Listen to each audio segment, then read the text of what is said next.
Matthew continues, and immediately their eyes received sight, and they followed him. Mark, and immediately he received his sight and followed Jesus in the way. Luke, and immediately he received his sight and followed him, glorifying God, and all the people, when they saw it, gave praise to God.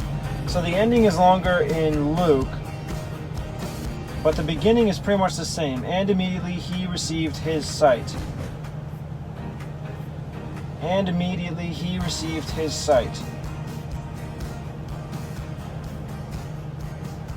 And immediately their eyes received sight. So I have to put there as opposed to he, so I'm going to have to go with their eyes received sight. So, and immediately is all three. Their eyes, that's only Matthew, received sight from all three. I'm going to have to leave out his, Matthew. And they followed him. Mark, and followed Jesus in the way. Luke, and followed him.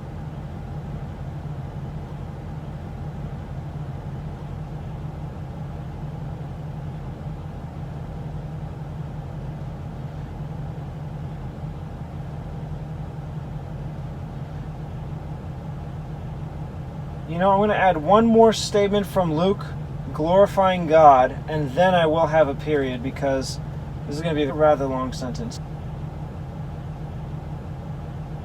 Glorifying God. And all the people, when they saw it, gave praise to God. That I'll put after the period from Matthew and Mark. Now he goes into the new Jericho and meets a very rich man, a publican, Zacchaeus. This story is only in Luke, so I'll just go into it. And, oh, look at that. This Jesus is in italics. Entered and passed through Jericho. And behold, there was a man named Zacchaeus, which was a chief among the publicans, and he was rich. Zacchaeus, make haste and come down, for today I must abide at your house. Behold, Lord, the half of my goods give to the poor, and if I have taken anything from any man by false accusation, I restore him fourfold. A certain nobleman went into a far country to receive for himself a kingdom and to return. And he called his 10. Oh, you know what? I think I was going to combine this with parable of the talents.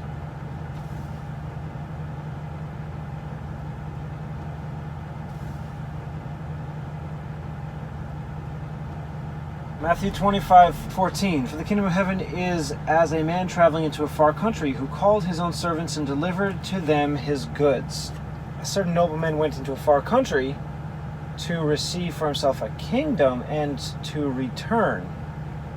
It doesn't say that here in Matthew. It just says traveling into a far country. But that could have just been left out. Called his 10 servants and delivered to them his goods. And he called his 10 servants and delivered them 10 pounds and said to them, occupy till I come. You know what? I'm going to keep these separate because it's pretty clear that the context is he's still in the house with Zacchaeus.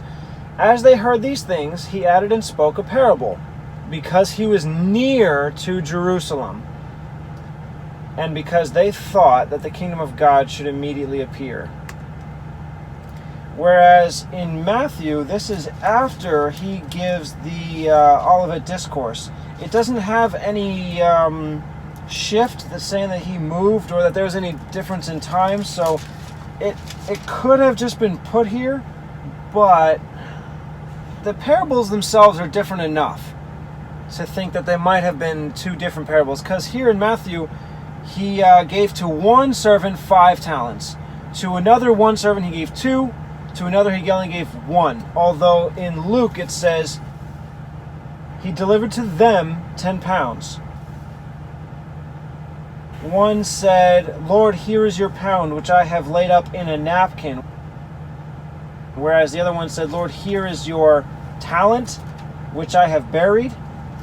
And a talent is much heavier than a pound. I mean, unless pound means something else, which it could. But I know a talent is like 60 pounds. I'm going to keep them separate. These seem different enough. I'll just keep going here with Luke. Laid up in a napkin, for I feared you, because you are an austere man. Wherefore then gave not you my money into the bank, that at my coming I might have required my own with usury. Take from him the pound, and give it to him that has 10 pounds, and slay them before me. That's still part of the parable, okay? Jesus is not saying to his disciples, right now, go out into the world who do not want me as king and kill them all. That's not what he's saying at this moment.